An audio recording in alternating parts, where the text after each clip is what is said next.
Faut-il faire de la location courte durée en camping? C'est la question que je me pose depuis plusieurs jours. Bonjour à tous, je suis Sébastien du blog louerencourtedurée.fr. Je vous souhaite la bienvenue dans cette nouvelle vidéo dans laquelle je me trouve en vacances pour une semaine en camping. Et je n'ai pas pu m'empêcher de faire le parallèle entre la location saisonnière telle que je la pratique en ville à Toulouse et la location saisonnière dans un camping. Donc je me suis intéressé aux similitudes, aux différences et j'ai tenté de répondre à cette question: est-il intéressant de faire de la location saisonnière dans un camping? Donc si vous souhaitez avoir mon point de vue, restez bien jusqu'à la fin de cette vidéo.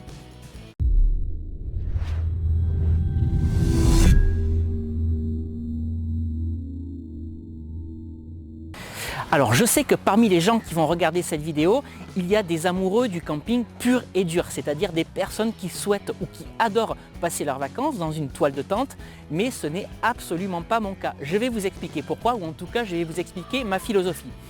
Toute l'année, je dors dans un lit confortable et je ne comprends pas pourquoi au moment de mes vacances, c'est-à-dire au moment où je dois prendre du bon temps, j'irai m'enfermer dans une toile de tente, sur un matelas inconfortable, à la merci de la chaleur et des intempéries. Bref, en tout cas, c'est mon point de vue et c'est donc la raison pour laquelle, vous l'aurez compris, je ne fais pas du camping en tente, mais je me trouve dans un mobil-home. Alors ce que je dois dire, c'est que le camping a évolué et le camping n'est plus le même que celui que j'ai connu lorsque j'étais enfant. Et je me rends compte que les gens recherchent maintenant des prestations, les gens recherchent du confort. Et c'est la raison pour laquelle le camping dans lequel je me trouve comporte un grand nombre de mobil-homes, et ce que je vous propose dans cette vidéo, c'est qu'on fasse ensemble un tour du camping et que je vous montre ensuite le mobil-home dans lequel je passe mes vacances. Donc suivez-moi, ça commence tout de suite. Alors je dis camping, mais peut-être que je devrais dire village de vacances parce que, comme vous le voyez, le camping est exclusivement composé de mobil-homes. Et ce que je trouve bien, c'est que chacun des mobil-homes a été recouvert de bois, donc ce qui fait que les mobil-homes s'intègrent parfaitement à l'environnement qui est composé d'arbres et c'est vraiment très agréable. Voilà, comme vous pouvez le voir, tout est parfaitement intégré et les mobil-homes se fondent dans l'environnement et ça, je trouve ça vraiment très bien et vraiment très positif. Je trouve que le camping a su se démarquer de ce que j'ai pu voir ailleurs au cours des dernières années. Alors bien entendu, le gros plus lorsque vous faites de la location courte durée, c'est d'avoir un commerce de proximité ou une supérette à côté de votre appartement. Et les campings ont compris ça depuis bien longtemps, puisque le camping dans lequel je me trouve dispose de sa propre supérette pour faciliter ou pour donner davantage de services à ses clients. Donc vous pouvez voir que chacun des mobil-homes est équipé d'une terrasse. Donc encore une fois, le confort et le service avant tout. Alors je disais il y a quelques instants qu'un des gros avantages lorsque vous faites de la location saisonnière, c'est d'avoir des commerces de proximité à côté de votre appartement. Ici on a même un snack pour manger du poulet, des frites, des pizzas ou des glaces. Et voilà, il y a un bar sur lequel on peut se divertir, boire un coup tranquillement. Donc encore une fois, un gros point positif pour la location saisonnière. Et bien entendu, pour apporter toujours plus de services et de distractions, une piscine. Même plusieurs piscines avec des jeux aquatiques, vous voyez, des toboggans pour les enfants.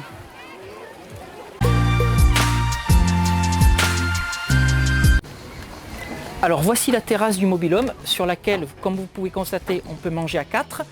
Et si je rentre maintenant dans le mobil-home, on a un véritable espace de vie avec une cuisine tout équipée. Donc vous pouvez voir qu'ici on a la télévision, un four à micro-ondes avec la machine à café, la climatisation, voilà, puis des banquettes, un petit espace de séjour pour dîner lorsqu'il fait trop froid ou lorsqu'il pleut. On va continuer la visite. Donc derrière cette porte se trouve la salle de bain.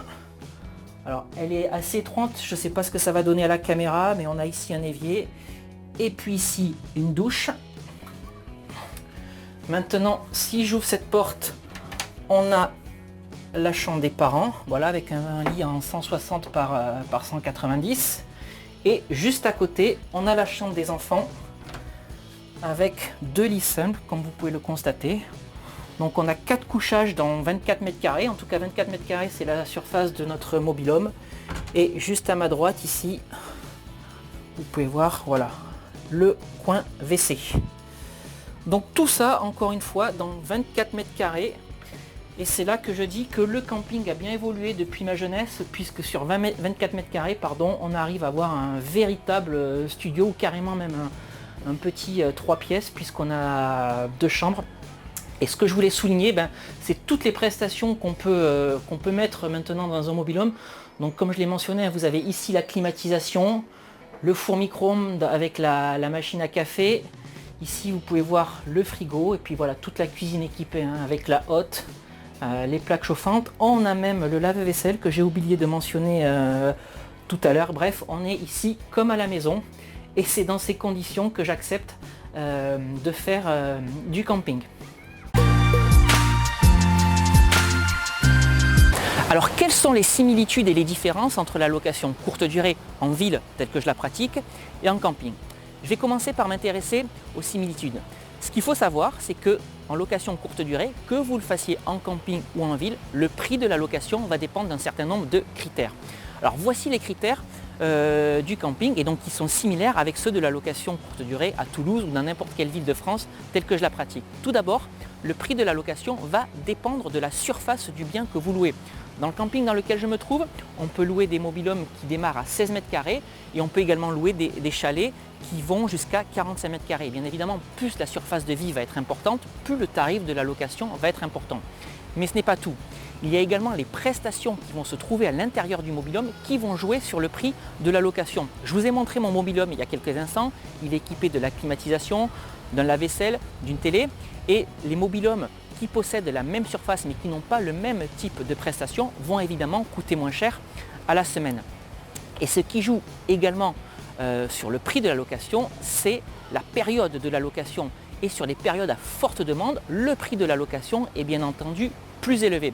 Je vais vous donner un exemple. Le mobil-home que je loue aujourd'hui sur cette première quinzaine de juillet coûte 357 € la semaine. Si j'avais loué ce même mobil-home sur la première quinzaine d'avril, la location aurait coûté 196 € la semaine. Mais ce qu'il faut savoir, c'est que le prix de ce même mobil-home à la semaine avoisine les 1000 € sur la première quinzaine d'août. Et donc vous voyez comment sur les périodes à forte demande, le prix des locations de vacances augmente. Et ça, c'est un conseil que je vous donne à travers toutes mes vidéos. Sur toutes les périodes à forte demande, il faut évidemment augmenter le prix de vos nuits et durcir les conditions générales de vente.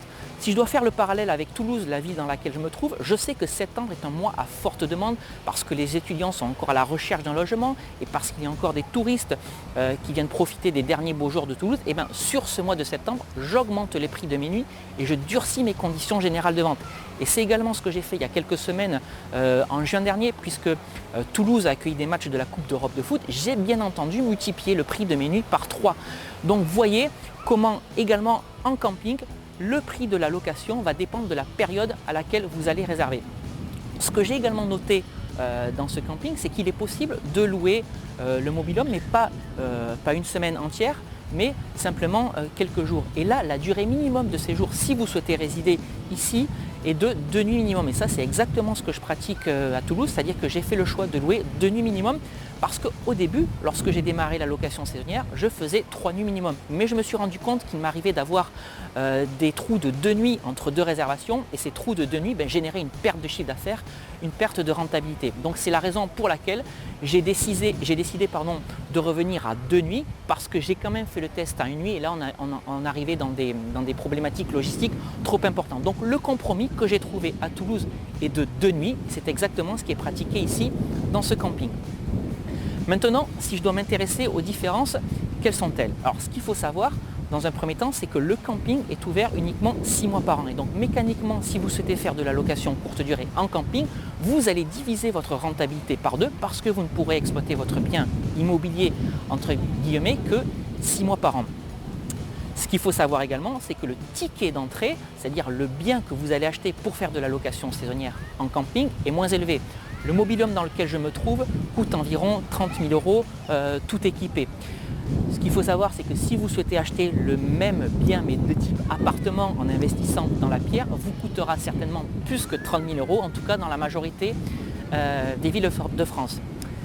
Ce qu'il faut voir également lorsque vous faites de la location courte durée en camping, c'est qu'il y a le coût de l'emplacement à rentrer en compte dans votre liste de charges.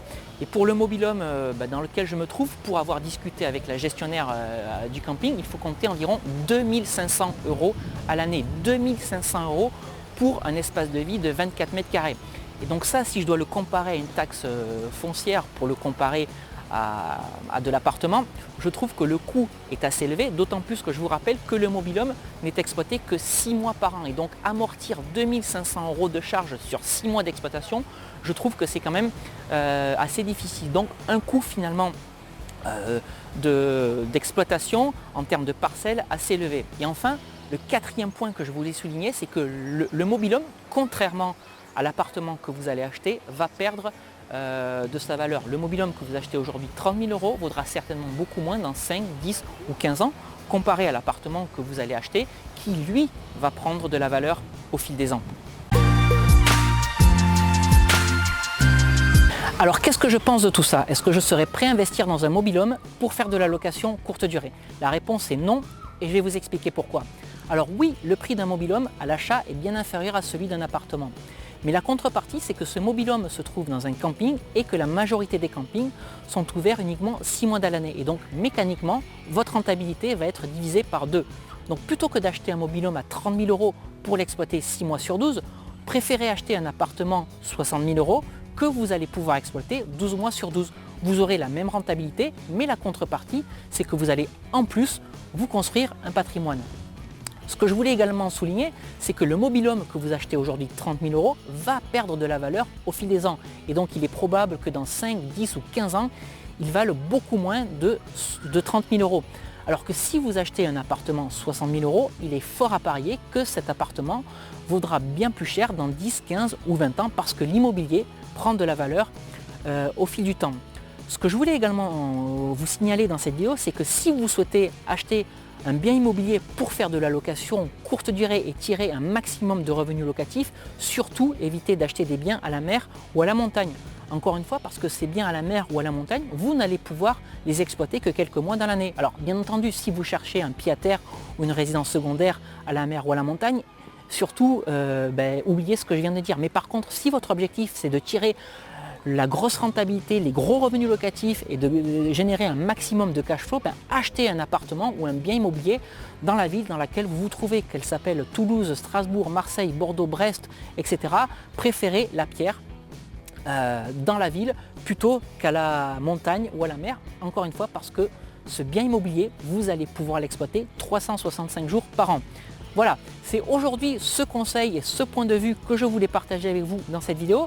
Si cette vidéo vous a plu, comme d'habitude, n'hésitez pas à la liker, n'hésitez pas non plus à la partager. Je vous rappelle que si vous souhaitez davantage de conseils, d'astuces et de retours d'expérience sur la location courte durée, vous avez deux possibilités. Vous abonner gratuitement à ma chaîne YouTube en cliquant juste ici et me suivre sur mon blog louerencourtedurée.fr sur lequel vous trouverez tout un tas de vidéos et tout un tas d'articles que j'ai déjà publiés.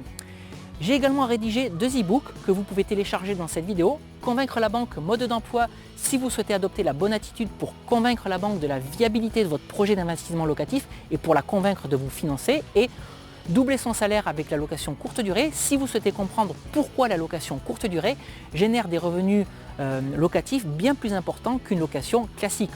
Vous pouvez télécharger ces 2 e-books en cliquant sur les 2 vignettes qui apparaissent dans cette vidéo si vous vous trouvez dans un navigateur internet. Et si vous vous trouvez sur YouTube, comme d'habitude, les liens de téléchargement se trouvent dans la description juste en dessous de cette vidéo. Allez, j'en ai fini avec vous aujourd'hui pour cette vidéo de vacances et donc je vous dis à très bientôt pour une nouvelle vidéo. Ciao!